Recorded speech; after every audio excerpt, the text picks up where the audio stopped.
Hello hi everyone. तो welcome है आपका एक बार फिर से होम साइंस विद चार्ली में। तो आप सभी लोगों को सुप्रभात और गुड मॉर्निंग, और जो लोग सो रहे हैं उनको again very good morning.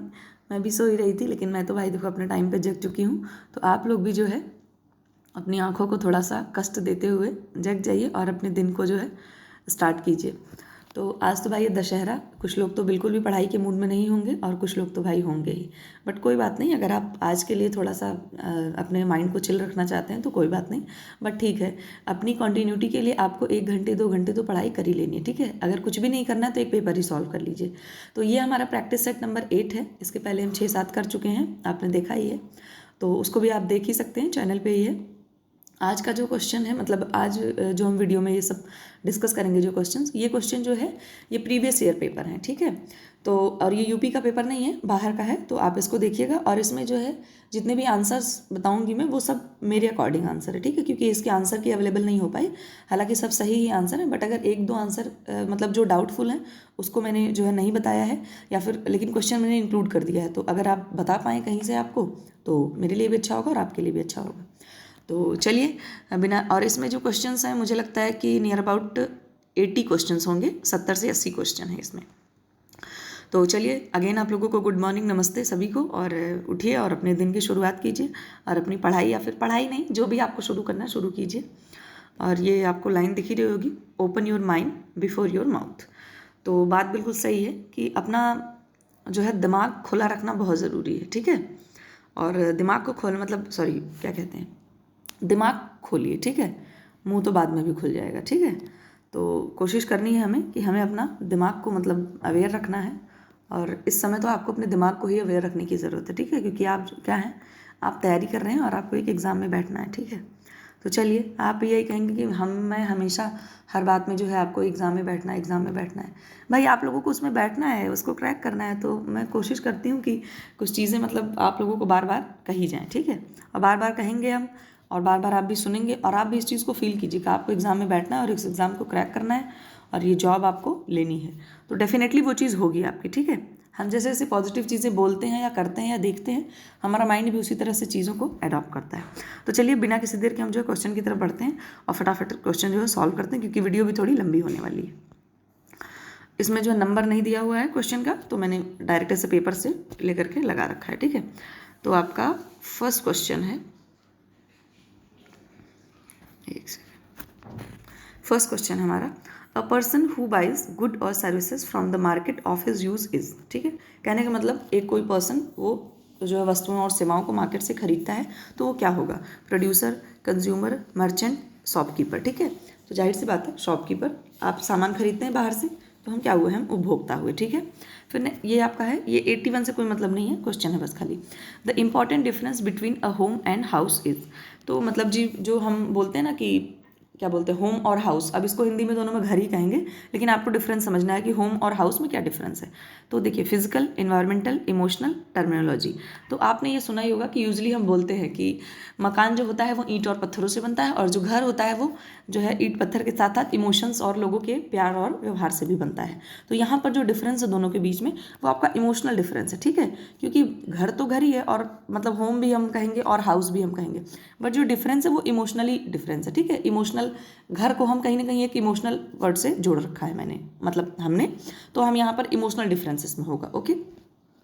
Next question है आपका, ये एक सेकंड, हाँ, dash tool in time management. यहाँ पर आपको फिल करना है ये, ठीक है। तो क्या फिल होगा यहाँ पे, peak load, work curves, rest period, all of the above.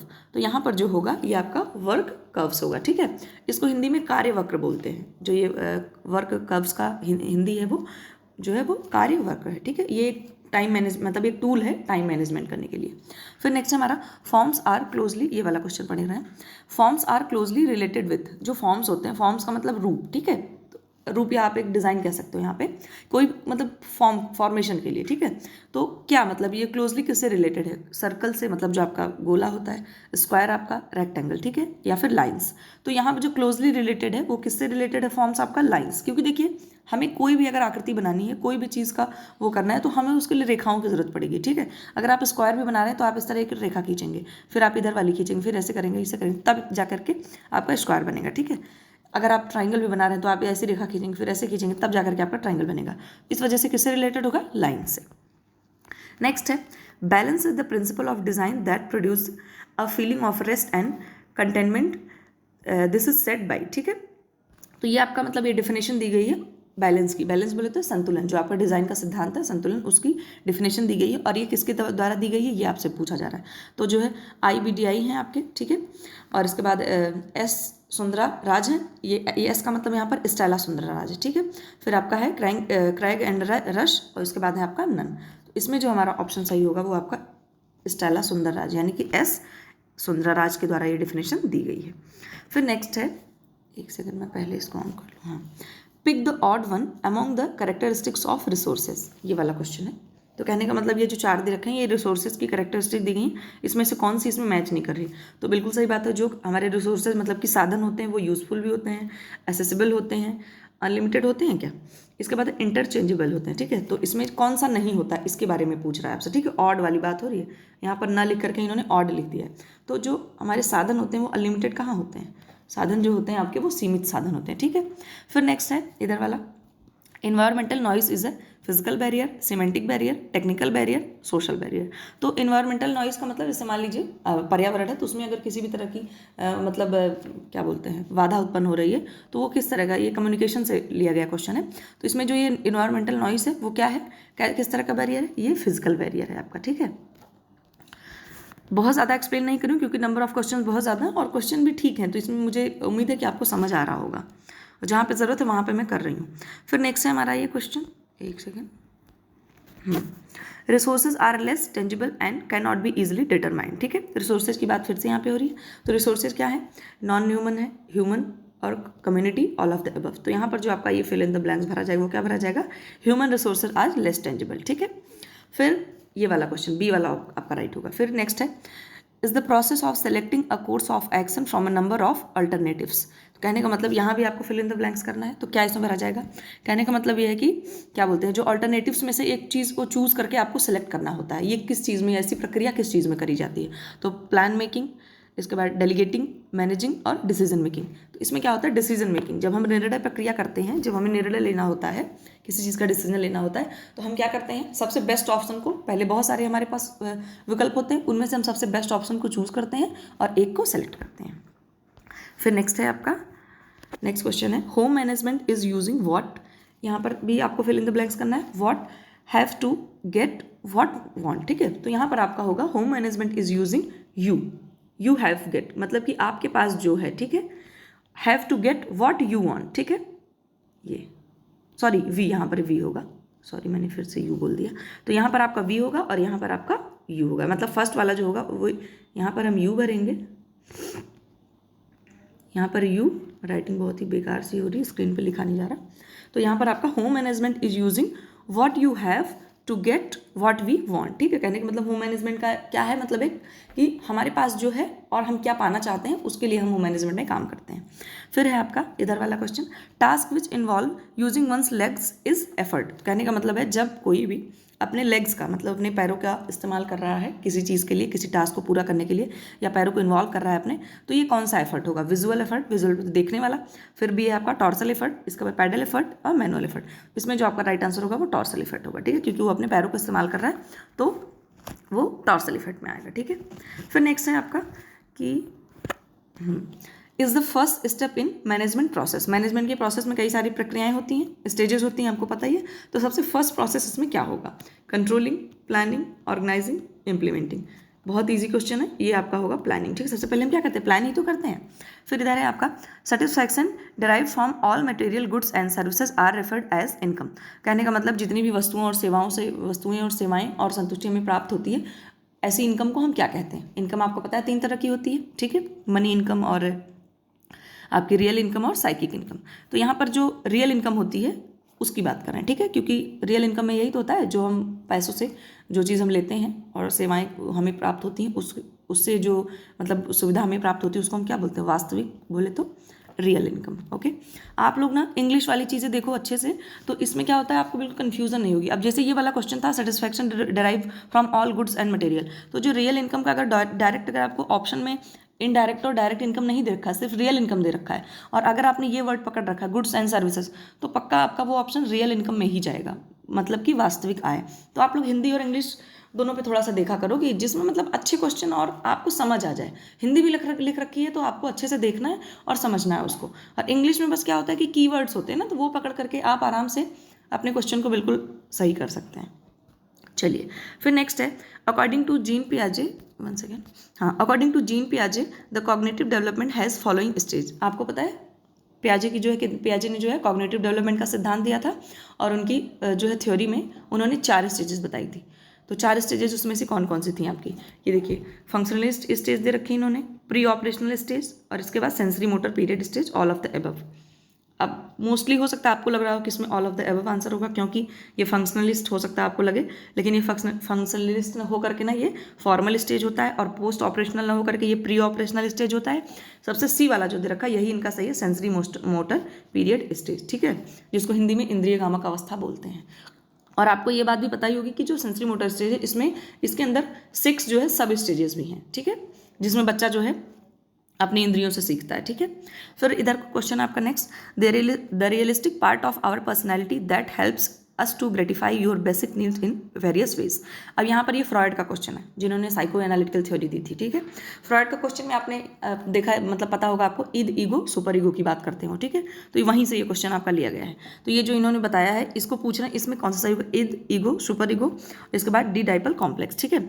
इसमें क्या है आपका कि आपको पता होगा जो ईड होता है वो प्लेजर प्रिंसिपल पे काम करता है, और जो ईगो है वो रियल प्रिंसिपल पे काम करता है, और जो आपका सुपर ईगो है वो मोरालिटी पे काम करता है। तो यहाँ पर देखिए लिख रखा है realistic part of our personality, तो कौन सा सही होगा, ईगो आपका, ठीक है।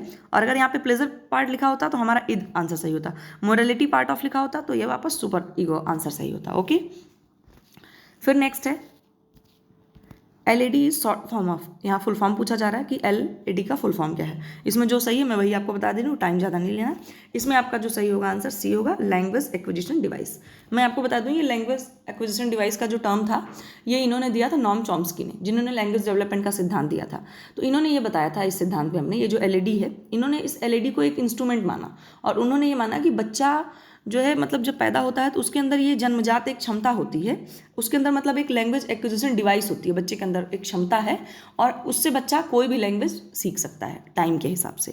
तो ये चीज़ आपको याद रखनी है कि LED का जो ये टर्म है किसने दिया था, नॉम चॉम्स्की ने, और इसका फुल फॉर्म ये है, और नॉम चॉम्स्की ने जो है लैंग्वेज डेवलपमेंट का भी सिद्धांत दिया था। इसके बाद नेक्स्ट क्वेश्चन है हमारा 169, क्या इसको छोड़ो, is the dash is the time when sexual maturity is reached. तो वो ये पूछ रहे हैं कि जो सेक्सुअल मैच्योरिटी होती है हमारे अंदर वो कब जो है एकदम बिल्कुल मैच्योर हो जाती है, ठीक है। तो प्यूबर्टी, इसके बाद एडोलसेंट, फैलिक स्टेज और एनल स्टेज। ये आपका जो फैलिक स्टेज है और एनल स्टेज है ये फ्रॉयड वाली थ्योरी से है, ठीक है। और ये जो आपका एडोलसेंट है, तो जब किशोर हो जाते हैं लोग तो उनकी सेक्सुअल मैच्योरिटी बिल्कुल reach in the sense complete हो जाती है, आप कह सकते हो। तो इसमें आंसर आपका हो जाएगा एडोलसेंट, ठीक है। नेक्स्ट है साइको, सॉरी, फिर हमारा इधर आ गया, एक सेकेंड, हाँ, psycho analytical theory was proposed by, ठीक है। अभी हम इतनी बार मैंने बोला है तो आप बता ही लेंगे। इसमें कौन सा ऑप्शन होगा, सीधे ऑप्शन पे ही आते हैं, फ्रॉयड ने दिए, ठीक है। तो साइको एनालिटिकल मतलब कि क्या बोलते हैं इसको हिंदी में, मनोविश्लेषणात्मक थ्योरी, ठीक है। मनोविश्लेषणात्मक थ्योरी जो दी थी फ्रॉयड ने, जिसमें हम अभी सुपर ईगो और ये सारा कुछ पढ़ रहे थे। फिर नेक्स्ट है हमारा कि value is the feeling of satisfaction and fulfilness and not feeling hungry till the next meal, ठीक है। तो इसमें आपका pyramid, food group, satiety and diet, तो इसमें जो आपका सही ऑप्शन होगा वो होगा आपका सटाइटी, ठीक है। इसका बहुत एक्सप्लेनेशन मुझे अच्छे से नहीं मिला था तो इसका मैं पूरा एक्सप्लेन नहीं कर रही हूँ, लेकिन आप एक नंबर ऑफ क्वेश्चन अपने में ऐड कर सकते हैं अपने माइंड में कि अगर इस तरह का कोई क्वेश्चन आ रहा है तो आप इसको आंसर कर पाएंगे, ठीक है।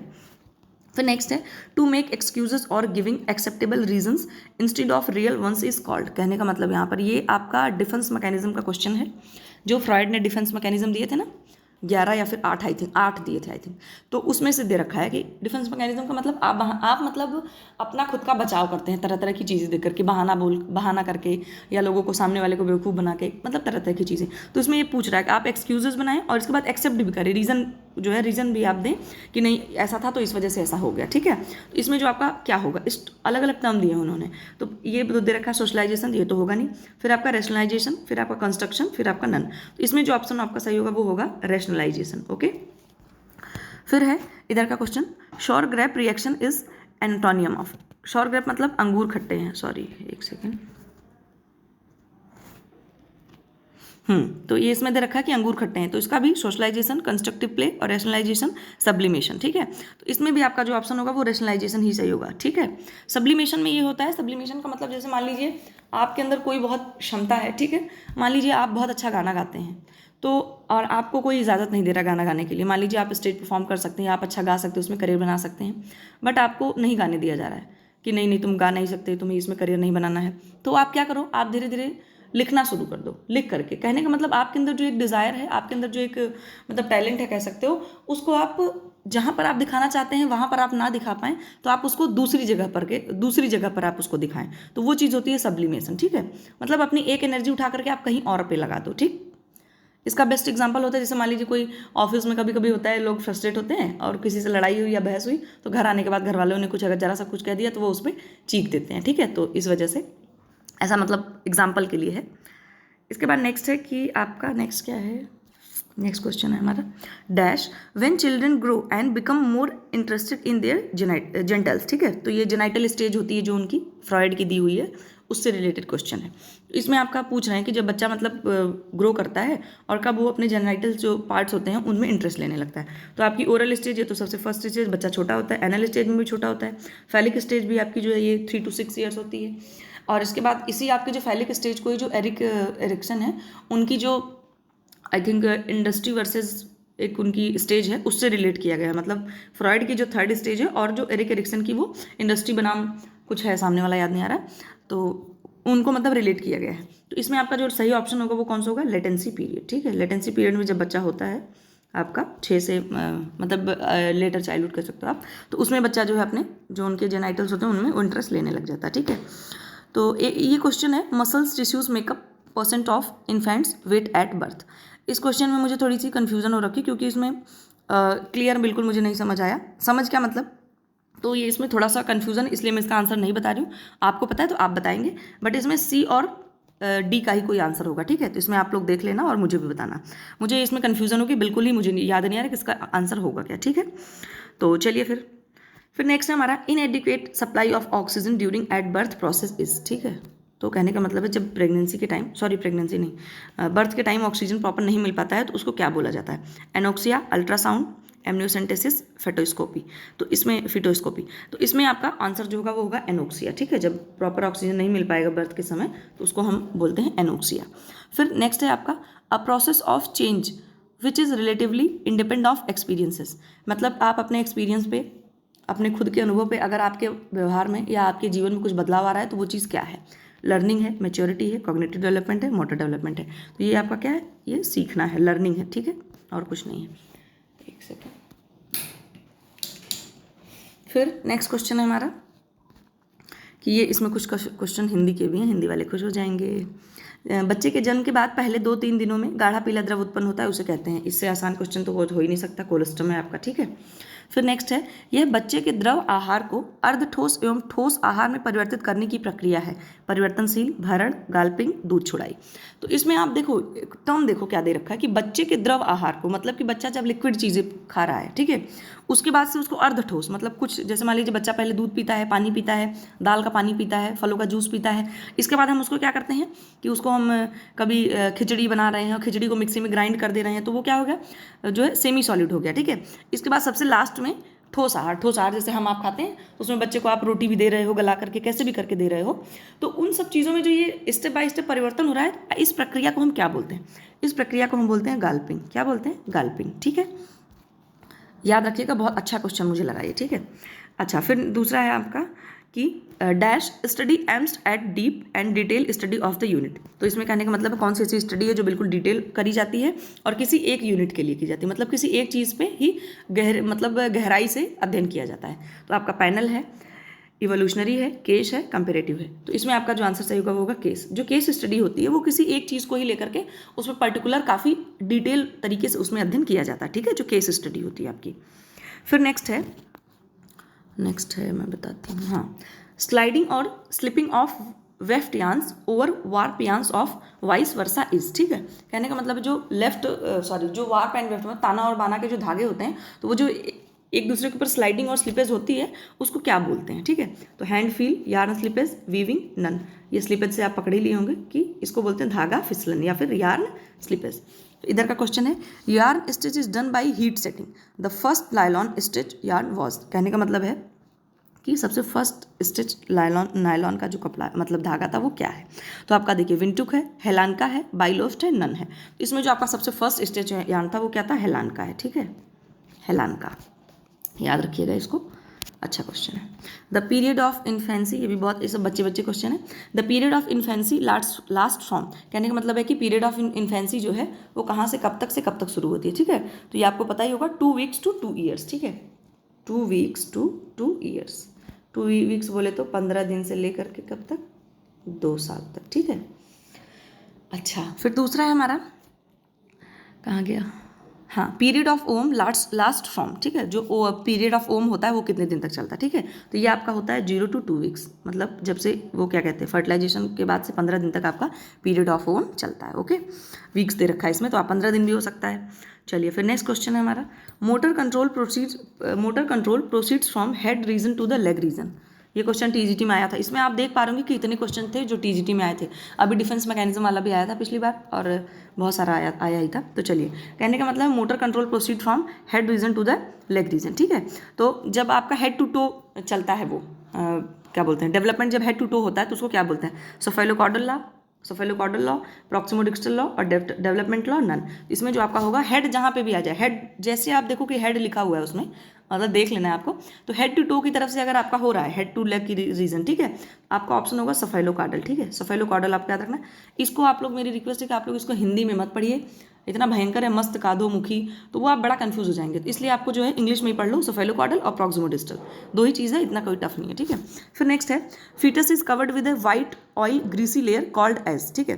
तो आपका मतलब जो फीटस होता है वो एक ऑयली और वाइट कलर की ग्रीस लेयर से वो क्या होता है, कवर्ड होता है, उसको क्या बोलते हैं, लेनुगो, वर्निस कैसोसा, इसके बाद फॉन्टेलिनस, इसके बाद ऑब्लिक। तो इसमें जो बच्चा होता है उसको बोलते हैं बी को आपका वर्निस कैसोसा बोलते हैं, ठीक है।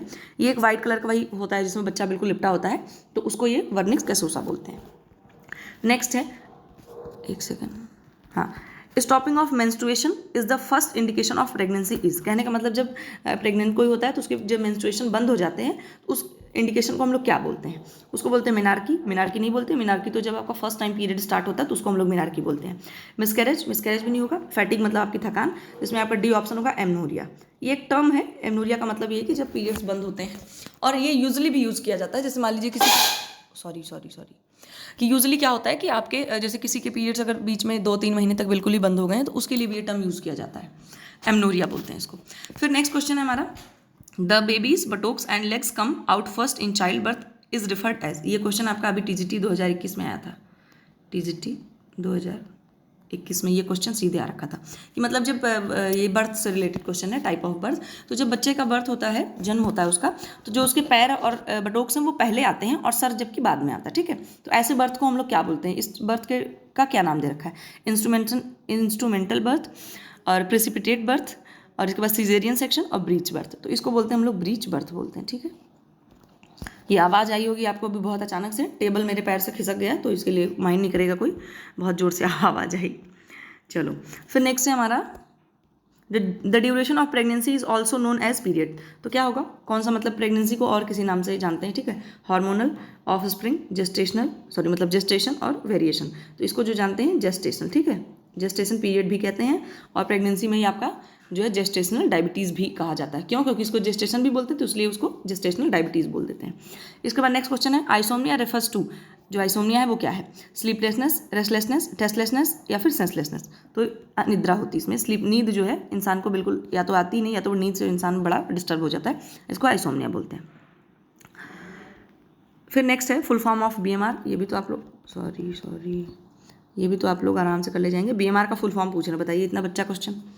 चलिए कोई नहीं, basic metabolic rate, basal metabolic rate, इसके बाद बॉम्ब मीटर रेट, फिर बिग मीटर रेट। तो देखिए बात तो सही, लेकिन क्वेश्चन कंफ्यूज हो जाएगा। बेसिक और बेसल देखिए आपका जो होता है बेसल मेटाबॉलिक रेट। ओके, फिर नेक्स्ट है हमारा is the dash is the method of enhancing nutritive value. इसमें पूछना है कि न्यूट्रिशन को बढ़ाने का मतलब जो पौष्टिक मूल्य उसको इन्हेंस करने के कौन कौन से मेथड है। तो इसमें देखिए आपके जो होगा वो होगा ऑल ऑफ द अबव। तो मैं लेकिन थोड़ा बता देती हूँ पहले। देखिए जर्मिनेशन मतलब कि अंकुरण आपका करते हैं ना हम अनाजों में, चना हो गया, मूंग हो गया, दालें हो गई, गेहूं हो गया, इन सब चीज़ों में हम अंकुरण करते हैं। तो अंकुरण करने से क्या होता है, पहले तो डाइजेस्टिबिलिटी बढ़ जाती है और जो आपका vitamin B and vitamin C है वो दोनों चीज़ों की मात्रा काफ़ी इन्हेंस हो जाती है। ओके, तो इस वजह से इससे भी आपकी न्यूट्रिटिव वैल्यू इन्हेंस हो रही है। फिर आपका फर्मेंटेशन, जो आप डोसा इडली या कोई भी चीज़ ढोकला फर्मेंट करके बनाते हैं तो उसमें भी क्या होता है, जो विटामिन बी और प्रोटीन की मात्रा होती है वो भी बहुत अच्छी मात्रा में इन्हेंस हो जाती है। तो इस वजह से ये भी आपका हुआ फर्मेंटेशन भी। नेक्स्ट है आपका फोर्टिफिकेशन जो होता है, ये बात आपको पता है कि इसमें क्या करते हैं, जब कोई भी खाद्य पदार्थ होता है उसको जब बनाया जाता है तो उसके थ्रू अगर उसमें कुछ जो न्यूट्रिएंट्स होते हैं उनकी जो है मतलब क्या बोलते हैं, अलग से उसमें कुछ खाद्य पदार्थ मिला दिया जाता है। ओके, जैसे आपका नमक है तो नमक में आपका जो है पोटेशियम आयोडेट मिला दिया जाता है, आयोडीन के फॉर्म में पोटेशियम आयोडेट मिला दिया जाता है, जिससे आपका जो नमक होता है वो आयोडीन रिच हो जाता है। इस वजह से यहाँ पर जो तीनों ऑप्शन है ABC all of the above आपका सब राइट होगा। फिर नेक्स्ट है हमारा कि to beat with a rapid lifting motion to incorporate air is. कहने का मतलब हम बहुत तेज से किसी चीज़ को मतलब एक तीर फेंटते हैं, किस लिए, हवा को मतलब उसमें जो है और हवा को मतलब उसमें मिक्स करने के लिए। तो इसको आप क्या बोलते हैं, विपिंग, मैश, बीट या फिर बाइंड। ठीक है, इसमें जो आपका ऑप्शन होगा वो होगा विप। ठीक है, विप ये आपको याद हो, मैंने फूड वाले में पढ़ाया है आप लोगों को कि जो मेथड ऑफ कुकिंग है उसको आप देख लेना, क्वेश्चंस आते हैं उसमें से। तो इसमें जैसे किसी चीज़ को हवा का, जैसे हम लोग केक वगैरह बनाते हैं तो मैदे को उस तरीके से फिट करके रखते हैं ताकि उसमें हवा अच्छे से मिक्स हो जाए, ताकि उसमें लम्फ ना बन पाए। तो ये आपका विपिंग आंसर सही होगा। फिर नेक्स्ट है oral fluids does not include. Oral fluid की बात हो रही है, जो तरल पदार्थ होते हैं। आपका वे वाटर हो गया, बार्ले वाटर हो गया, मिल्क हो गया, फ्रूट पंच हो गया। तो इसमें जो आपका होगा क्या है कि मिल्क इसमें आपका नहीं होगा। क्यों? क्योंकि मिल्क में आपको पता है कि फैट होता है, प्रोटीन होता है, दिखने में तो लिक्विड ही लगता है बट उसके अंदर बहुत सारे सॉलिड मटेरियल होते हैं। ये वे वाटर आपका जो है वो क्या है, जब आप पनीर फाड़ते हैं या छेना बनाते हैं तो हम क्या करते हैं, जो सॉलिड मटेरियल होता है उसको हम निकाल लेते हैं और जो वाइट पानी बचता है वो वे वाटर होता है और वो बड़ा न्यूट्रिशियस पानी होता है। अगर आप घर में कभी कुछ छेना या पनीर बनाते हैं तो उसको कोशिश कीजिए उसको फेंकिए नहीं, उससे आप आटा गूंथ सकते हैं, चावल डाल के बना सकते हैं या दाल भी बना सकते हैं, उसमें कोई गलत टेस्ट नहीं आएगा तो आराम से। और बार्ले वाटर जो होता है आपका जौ का पानी होता है। ठीक है, फ्रूट पंच आपको पता ही है। फिर नेक्स्ट क्वेश्चन है is done by immersing the food in a liquid just below the boiling point. ठीक है, ये भी देखिए आपके फूड वाले उससे कितने क्वेश्चंस बने हैं। तो आप कहने का मतलब ये है कौन सी ऐसी मेथड है, कौन सी कुकिंग मेथड है जिसमें क्या होता है कि पानी में डालते तो हैं लेकिन उसको जो पकाते हैं उसका जो टेम्परेचर होता है वो बॉइलिंग पॉइंट से थोड़ा सा नीचे होता है, जस्ट बिलो की बात हो रही है। तो इसको क्या बोलेंगे, स्टूइंग, सिमरिंग, स्टीमिंग, ग्रिलिंग। इसको जो बोलेंगे स्टीमिंग को हिंदी में बोलते हैं खदकना, बट इसमें हिंदी के जो टर्म है वो बड़े खतरनाक हैं। ठीक है, तो आप सिमरिंग ही याद रखो। तो सिमरिंग जो होता है आपका वो बॉइलिंग पॉइंट से जस्ट नीचे होता है। इसका टेम्परेचर जो है 92 मतलब 90 से 92 तक होता है। अब इसमें कोई ये नहीं कहेगा कि मैम 92 नहीं 95 होता है, ऐसा नहीं होता। ठीक है, एक मतलब एवरेज बात बता रही हूँ मैं, बुकों में काफ़ी वेरिएशन है, किसी बुक में हो सकता है 88 से 90 दे रखा हो, 90 से 92 दे रखा हो, तो वो बात होती है। फिर नेक्स्ट इधर क्वेश्चन हमारा डैश, ये वाला हम पढ़ रहे हैं, dash as a precursor of niacin. ठीक है, तो नियासिन का प्रीकर्सर कौन सा है, ट्रिप्टोफैन है, लाइसिन है, हिस्टिडीन है और वैलिन है। तो जो ट्रिप्टोफैन होता है आपका वो इसका प्रीकर्सर होता है। ओके, प्रीकर्सर तो आप जानते ही होंगे ना, पहला फॉर्म होता है। ठीक है, पहले का मतलब जैसे आपने ट्रिप्टोफैन अगर लिया तो अगर आप मान लीजिए नियासिन बहुत दिन से नहीं ले रहे हैं अपने फूड में बट आप ट्रिप्टोफैन वाली चीज़ें खा रहे हैं, ठीक है, तो आप जो है आपकी जो नियासिन की फुलफिलमेंट है वो कह सकते हैं पूरी नहीं कह सकते, लेकिन जो आपका ट्रिप्टोफैन है वो नियासिन बना लेगा। ठीक है, ट्रिप्टोफैन की वजह से आपकी बॉडी जो है वो नियासिन को फॉर्मेट कर लेगी। ठीक है, तो इसलिए प्रीकर्सर बोलें। जैसे आपका विटामिन ए का प्रीकर्सर आपका बीटा कैरोटीन होता है, तो अगर आप जैसे विटामिन ए नहीं ले रहे हैं तो आप जो है क्या कहते हैं बीटा कैरोटीन खाएंगे तो आपकी जो बॉडी है हमारी वो उसको विटामिन ए में कन्वर्ट कर लेगी। तो उसी तरीके से जब हम ट्रिप्टोफैन लेते रहेंगे, फिर से एक बार हो जाए, तो ये आपका जो ट्रिप्टोफैन अगर आप लेते रहेंगे तो आपका वो नियासिन में कन्वर्ट हो जाएगा। ठीक है,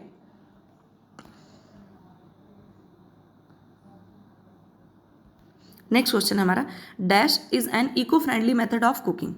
eco friendly method of cooking क्या है, देख सकते हैं आप कि कुकिंग मेथड से कितने क्वेश्चन हैं। सिमरिंग वाला है आपका, इसके बाद वो विपिंग वाला है, फिर ये तीसरा क्वेश्चन हमारे सामने आ रहा है क्या है इसमें ऑप्शन क्या मतलब सही होगा कि microwave cooking, frying, solar cooking, pressure cooking. तो जो इको फ्रेंडली कुकिंग है मतलब कि पर्यावरण को कोई नुकसान न पहुंचे, तो जाहिर सी बात है आपकी ये कौन सी कुकिंग होगी, सोलर कुकिंग। ठीक है, सोलर कुकर में जो बनाया जाता है धूप में रख करके। फिर नेक्स्ट है human development is the scientific study of process of change and stability through out the human life span. Definition was given by. कहने का मतलब ये जो डिफिनेशन दी गई है वो किनके द्वारा दी गई है आपका, इसमें सीधे मैं बता देती हूँ आंसर की, जो लॉरा इबर्ग हैं उन्होंने ये डिफिनेशन आपकी दे रखी। कौन सी? लॉरा इबर्ग ने ये डिफिनेशन दे रखी है। इसमें आप कीवर्ड ये पकड़ सकते हैं कि जो है process of change and stability through out the human life span. ठीक है, तो आप थोड़ा सा देख लेना, इसमें कोई इतनी टफ नहीं है, आपको कीवर्ड्स पकड़ने होते हैं। साइंटिफिक स्टडी ऑफ, खाली ये पकड़ सकते हो आप, scientific study of process of changes. ठीक है, तो ये दे रखा किन्हें? लॉरा इबर्ग ने। अब नेक्स्ट क्वेश्चन आ गया हमारा फिर से, अब ये कम्युनिकेशन से रिलेटेड क्वेश्चन है। Message has 3 components. तो कौन कौन से जब मैसेज हम वो करते हैं तो उसमें कौन कौन से 3 कंपोनेंट्स होते हैं? तो सीधे आते हैं ऑप्शन पे। ऑप्शन नंबर आपका डी इज राइट। ठीक है, चैनल, कोड, ऑडियंस। जाहिर सी बात है हमारे पास अपनी बात को पहुंचाने के लिए क्या होना चाहिए? एक चैनल होना चाहिए, और उसके बाद कोडिंग भी उसकी ज़रूरी है, फिर उसके ऑडियंस भी होने चाहिए किसके आप पास आप दोगे। ठीक है, तो आपका डी क्वेश्चन राइट हो जाएगा। फिर आपका इधर है a democratic leader is the one who involve the members in decision making. एक डेमोक्रेटिक लीडर मतलब जो लोकतांत्रिक नेता होता है वो कैसा होता है कि जब वो कोई भी डिसीजन लेता है तो अपने पूरे मेंबर्स को इन्वॉल्व करता है। तो क्या ये बात सही है, गलत है, या कोई मतलब नहीं है? तो बिल्कुल ये बात बिल्कुल सही है। जो डेमोक्रेटिक लीडर होता है वो सभी को ले करके, सबको मिलजुल करके अपना डिसीजन या अपना कोई भी बात जो है मतलब फिनिश करता है। ये बात आपकी पूर्ण रूप से ट्रू है। ठीक है, फिर है क्रेडिबिलिटी कैन बी। क्रेडिबिलिटी का मतलब यहाँ पर है विश्वसनीयता। तो विश्वसनीयता को आप क्या कर सकते हैं? Initial, derived, terminal, all of these. इसमें जो आपका ऑप्शन सही होगा डिराइव। ठीक है, देखिए विश्वसनीयता जो है वो आप कहीं से शुरू नहीं कर सकते हैं या कोई वो नहीं कर सकते, इसको आपको डिराइव करना होता है। डिराइव मतलब कि उसको आपको प्राप्त करना होता है। जाहिर सी बात है अगर आपको किसी का विश्वास माना है तो आपको क्या करना पड़ेगा? आपको भाई विश्वास प्राप्त करना पड़ेगा उसका। ठीक है, फिर है एग्जाम्पल फॉर। इस क्वेश्चन में काफ़ी कन्फ्यूजन है तो इसको मैं नहीं कराऊंगी। ठीक है, हालांकि इसमें आंसर जो है आपका मैंने काफ़ी इसका ढूंढा तो इसमें ये था कि जैसे देखिए एग्जाम्पल फॉर वोकेशनल टीचिंग। तो वोकेशनल टीचिंग में क्या करते हैं कि स्पेशली जैसे कोई क्या कहते हैं, आपको कोई स्किल सिखाई जाती है। तो स्किल बोले तो जैसे कुछ भी मतलब है, बागवानी है या फिर ये लकड़ी वगैरह की चीज़ें बनती हैं, इसके बाद जो बिजली वगैरह होती है, मैकेनिक होते हैं, वो लोग भी सीखते हैं। इस तरह की चीज़ों में मतलब ये सारी चीज़ें सिखाई जाती हैं। लेकिन इसमें ये भी होता है कि जैसे कुछ इंस्टीट्यूट भी होते हैं जिसमें उनको कुछ सिखाया भी जाता है, तो उसी टाइम उनको सिखाया भी जाता है और मतलब प्रैक्टिकल वर्क भी कराते हैं और थोड़ा सा थ्योरी भी कराते हैं। तो मेरे अकॉर्डिंग इसमें जो आंसर है वो कारपेंट्री होना चाहिए, लेकिन अगर आप लोग भी देख लो, अगर कुछ और हो सकता है तो आप मुझे बता सकते हैं। ठीक है, फिर नेक्स्ट है हमारा the role of community development. The role of community development facilitator is. जो कम्युनिटी डेवलपमेंट होता है उसका फैसिलिटेट करने का रोल कौन करता है? Student, attender, guide, cleaner.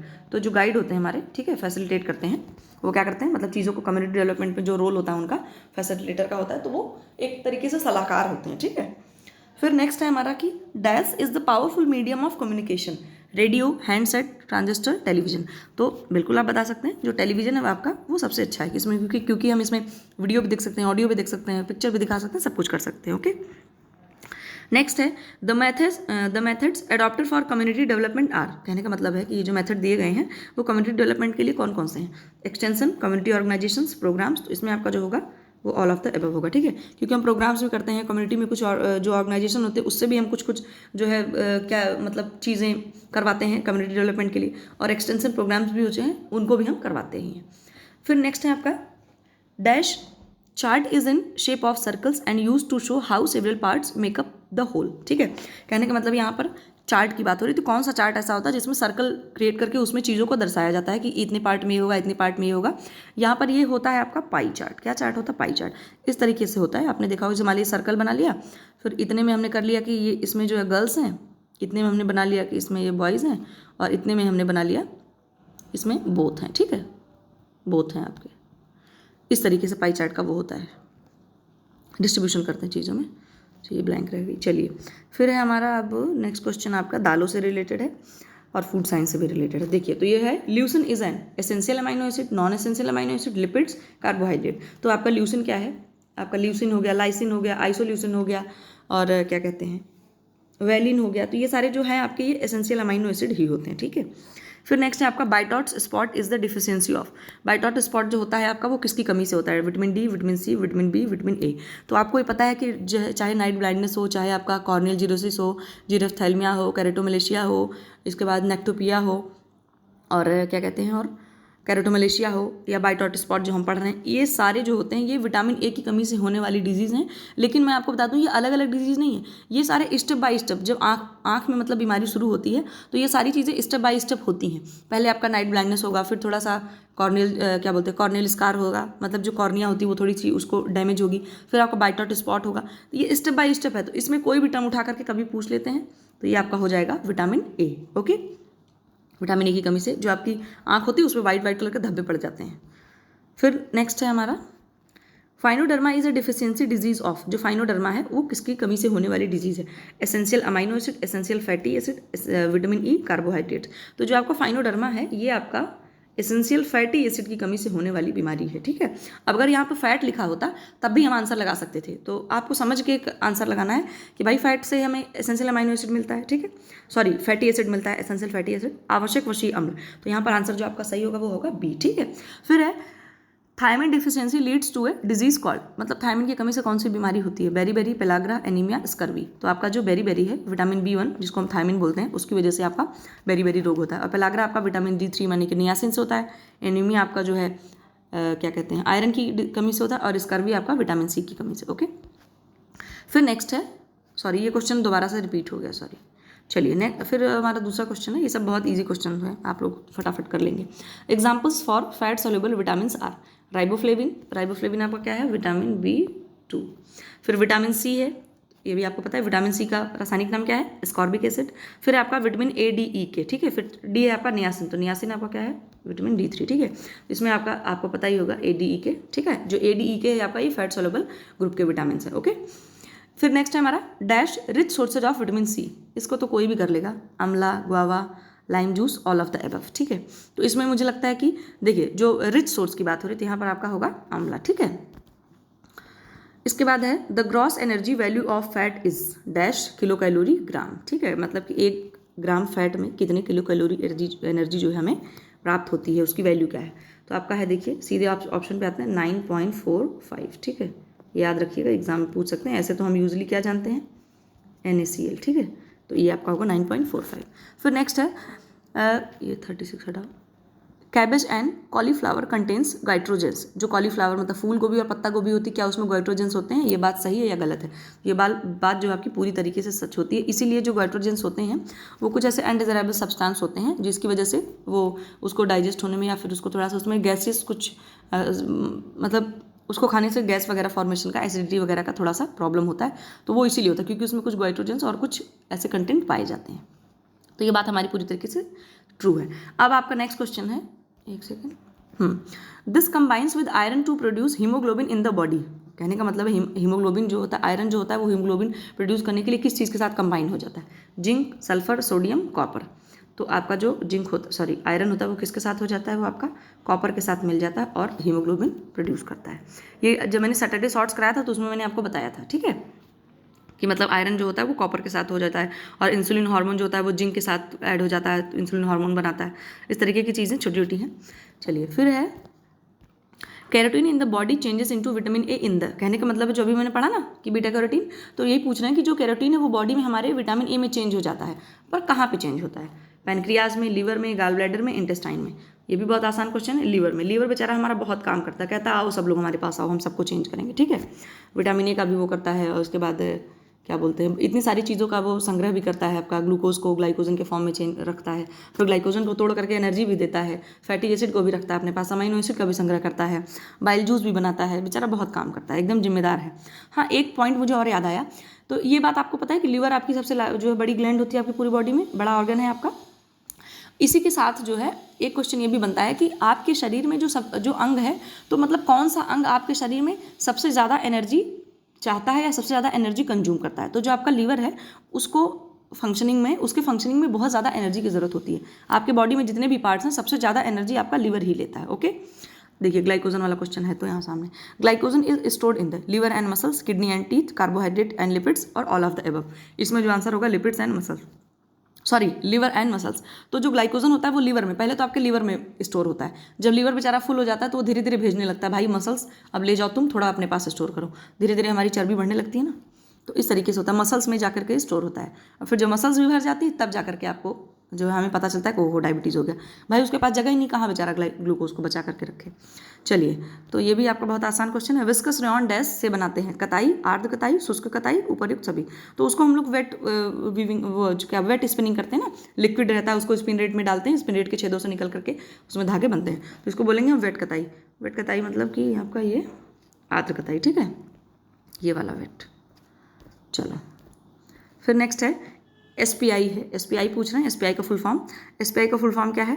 Stitches for metre, stitches for image, stitches for inch, sorry per inch, ठीक है, इनमें से कोई नहीं, तो सी ऑप्शन होगा स्टिचेज पर इंच, ठीक है। फिर नेक्स्ट है पटोला, यहाँ से संबंधित है, बता ले जाओगे आप आराम से, गुजरात से रिलेटेड है पटोला, ठीक है। जो लोग गुजरात में रहते हैं उनको तो इस टाइम बहुत मज़ा आ रहा होगा, क्योंकि वहाँ पे डांडिया वगैरह गरबा ये सब होता है ना, बढ़िया।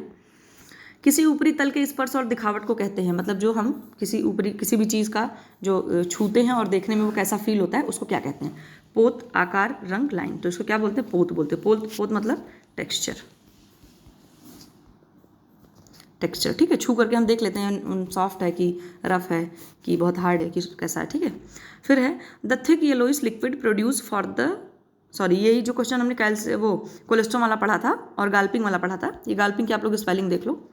ये जो हमने पढ़ा था ना कि एक बार पहले बच्चे को तरल से अर्ध तरल फिर पूरा क्या कहते हैं ठोस आहार खिलाते हैं जब, तो उसको क्या बोलते हैं? ये गल्पिंग बोलते हैं, ठीक है। तो अगर मान लो कभी स्पेलिंग में भी आप देखते रहोगे तो पता रहेगा आपको। फिर है मेकिंग साउंड्स लाइक मामा, दादा और didi in language development is referred as. कहने का मतलब ये है कि जब बच्चा इस तरह की चीज़ें बोलता है तो उसको क्या बोलते हैं? क्राइंग मतलब रोना, क्वींग मतलब कूकना, फिर बैबलिंग और जेस्चर्स। इसमें जो आपका आंसर होगा वो बैबलिंग बोलते हैं इसको, जब बच्चा इस तरीके का सिंगल सिलेबल वर्ड को बार बार 2 बार मतलब रिपीट करता है। अच्छा, पता है बच्चों का एक स्टेज है, लैंग्वेज सीख रहे होते हैं बच्चे, तो उसमें बच्चे एक ही चीज़ को 2 बार बोलते हैं, तो हमें लगता है कि ओहो बच्चा बस अब मामा को बुला रहा है। अब बच्चे ने पा 2 बार बोल दिया तो हमें लगता है बस पापा को बुला रहा है, लेकिन ये भी एक कनेक्शन है कि मतलब वो पापा ही क्यों बोलता है, वो खाका भी तो बोल सकता है। तो सोचने वाली चीज़ें, मज़ा आता है। फिर नेक्स्ट है हमारा कि ट्रांसमिट जेनेटिक इन्फॉर्मेशन, मतलब डैश ट्रांसमिट जेनेटिक इन्फॉर्मेशन। तो ये आपका है टेरेटोजन है, ये नहीं है। फिर क्रोमोसोम्स, प्लेसेंटा, RS फैक्टर। तो जो जेनेटिक इन्फॉर्मेशन होती है वो कहाँ से जाती है आपकी? अगर इसमें DNA होता तब भी हम आंसर सही मानते, और क्रोमोसोम्स है तो उसको भी सही मानेंगे, ठीक है। फिर है curiosity is the, sorry curiosity dash emotion. Curiosity मतलब जिज्ञासा। जिज्ञासा कैसा इमोशन है आपका? पॉजिटिव है, नेगेटिव है, मिक्स्ड है, नन है? तो जाहिर सी बात है अगर हम किसी चीज़ की जिज्ञासा रखते हैं तो पॉजिटिव थॉट है, मतलब पॉजिटिव इमोशंस है आपका। इसके बाद है एल्बर्ट बेंड्यूरा आ गए हैं। Albert Bandura develop the learning theory. तो ये बात सच है, गलत है, मतलब रिलेटेड ही नहीं है, या बिल्कुल बेकार है? तो ये बात बिल्कुल सही, उन्होंने जो है आपका लर्निंग थ्योरी डेवलप करी थी, ठीक है। एल्बर्ट बेंड्यूरा ने ही शायद वो बोबो डॉल पे एक्सपेरिमेंट किया था, ठीक है, कि बच्चे जो देखते हैं वो उसी चीज़ को मतलब दोबारा से अपने लाइफ में उतारते हैं, ठीक है। फिर है तंतु के कोया के निर्मिति को कहते हैं। तंतु के कोया का मतलब जो फाइबर होता है उसके, फाइबर कह रही हूँ, मतलब जो ऐसा फाइबर जो कोया को मतलब जो क्या बोलते हैं, हाँ कोया ही बोलते हैं ना, कोया का निर्माण करते हैं, तो उसको कैसे करते हैं, उनको क्या कहते हैं? कृषि। इसके बाद टिश्यू पालन, कृमि पालन, कोष कीट पालन, मतलब कि रेशम के उत्पादन में इस तरीके की चीज़ें होती हैं, ठीक है। फिर नेक्स्ट है पहले निर्मित नायलॉन को नायलॉन कहते थे, क्या कहते थे? तो नायलॉन 66, 77, 88, 99, तो इसको क्या कहते थे? 88 कहते थे, ओके, सॉरी 66 कहते थे, मैंने जल्दी में ये बोल दिया, क्या बोलते थे? 66, ठीक है, नायलॉन 66 बोलते थे। फिर नेक्स्ट है आपका इस जाति के पतंगे से उत्कृष्ट श्रेणी का कच्चा रेशम उत्पन्न होता था। बॉम्बिकस मोरी, फाइब्रोइन, इसके बाद सेरिसिन या माइल्ड्यू, ठीक है। तो ये आपका ऑप्शन सही होगा बॉम्बिकस मोरी। जो बॉम्बिकस मोरी है ये एक तरीका का कीड़ा है, यही रेशम के कीट को उत्पन्न करता है और उसी से फिर रेशम के जो है क्या बोलते हैं धागे बनते हैं। फिर नेक्स्ट है मजबूत तंतु के बहुलक लंबे होते हैं और कमजोर तंतु के बहुलक लघु होते हैं, ठीक है। तो जो मजबूत तंतु होते हैं वो जो है आपको पता है कि मतलब फिलामेंट जो होता है वो लंबे तंतु होते हैं और वो कहीं ना कहीं मजबूत होते हैं, ठीक है। और जो छोटे होते हैं मतलब स्टेपल तंतु होते हैं, जो स्टेपल फाइबर होते हैं वो थोड़े से मतलब कमज़ोर होते हैं, उन पर काफ़ी हमें जो है फिनिशेस देनी पड़ती है उसको मजबूत बनाने के लिए। तो ये बात आपकी बिल्कुल तरीके से गलत है, सही है, असंबंधित है, असंगत है। तो कौन सी है? बिल्कुल पूरी रूप से सही है, ठीक है। फिर है 1924 के पूर्व डैश को कृत्रिम रेशम कहते थे, तो मतलब 1924 के पहले क्या कहते थे, ठीक है। तो नायलॉन, रेयॉन, पॉलिस्टर, एसीटेट, तो जो रेयॉन था आपका उसको हम लोग कृत्रिम रेशा कहते थे, ठीक है। फिर है कि सिल्वर यह शब्द डैश सूत की रचना में आता है। इस क्वेश्चन में भी देखिए थोड़ा सा मुझे कन्फ्यूजन है, मैं अपने अकॉर्डिंग आंसर बता दे रही हूँ, अगर आपको भी पता है तो आप कमेंट सेक्शन में आराम से बता सकते हैं। तो ये लिनन या ऊन या रेशम या सूती कपड़ा, तो इसमें सिल्वर का मतलब यहाँ पर पोनी बनाने से, ठीक है। तो पोनियाँ जो बनती हैं वो कॉटन में ही बनाई जाती हैं, उसको जब क्या कहते हैं उसकी कार्डिंग करके उसकी वो गट्ठर बना करके उसको करते हैं, तो पोनियाँ बना करके मिल में भेजा जाता है, ठीक है। तो यहाँ पर मैं कॉटन कपड़ा ही आपका जो है वो करूँगी, और मतलब कॉटन कपड़े का जो सूती की रचना की करी जाती है उसमें ये चीज़ आती है। लेकिन अगर आप और कोई आंसर बता सकते हैं, मे भी भाई गलत हो सकता है, तो आप भी कमेंट सेक्शन में आराम से बता सकते हैं। अब नेक्स्ट क्वेश्चन हमारा है, नेक्स्ट क्वेश्चन देखिए नहीं कोई नंबर ऑफ क्वेश्चन जो थे वहाँ पर 85 थे, तो आप देखना कि कितने क्वेश्चन आपके सही हो रहे हैं, या फिर खैर आप पढ़िएगा, अब इतना कोई ज़रूरी नहीं कि आप देखें और बताएं, ऐसा कुछ ज़रूरी नहीं है। तो ये सब हमारे क्वेश्चन ख़त्म होते हैं आज, मैंने सोचा ये करा दूं। और चलिए आपने इतनी देर सुना इसके लिए बहुत बहुत थैंक यू। और क्वेश्चन आपको कैसे लगे ये ज़रूर बताइएगा। और ये क्वेश्चन आपके जो है प्रीवियस ईयर क्वेश्चन है, तो इसको जो है बहुत सीरियसली लीजिएगा, नोट डाउन करना होगा, कर लीजिएगा। इसमें से काफ़ी क्वेश्चन आपने देखा ही होगा कि टीजीटी पीजीटी में ऐसे क्वेश्चन काफ़ी बने हैं, ठीक है। तो चलिए फिर अब मिलेंगे दूसरे वीडियो में और दूसरे क्वेश्चन के साथ। इस टाइम आप खूब प्रैक्टिस कीजिए, खूब पढ़ाई कीजिए, और मेला वगैरह भी देख लीजिए आज अगर आप देखना चाहते हैं तो। लेकिन फिर मास्क वास्क लगा के जाइएगा बढ़िया, क्योंकि कोरोना बेचारा कभी भी फिर से आ सकता है, वो खुद ही नहीं आना चाहता। हम लोग इतनी जो है ज़्यादती कर देते हैं अपने साथ भी और इन्वायरमेंट के साथ भी, वो फिर से भाग के आ जाता है। तो चलिए फिर आप लोगों को फिर से एक बार हैप्पी दशहरा, और मिलते हैं फिर से हम लोग नेक्स्ट वीडियो में नेक्स्ट टॉपिक के साथ। तब तक आप लोग पढ़िए, अपना ध्यान रखिए, मस्ती कीजिए और खुशी होकर के पढ़ाई कीजिए, और एक पॉजिटिव एनर्जी के साथ आपको पढ़ाई करनी है। रिवीजन डेली कीजिए, कितने भी आप बिजी हैं 1 घंटे ज़रूर रिवाइज कीजिए, ठीक है। तो चलिए फिलहाल अब मिलते हैं फिर से, tata bye bye, take care.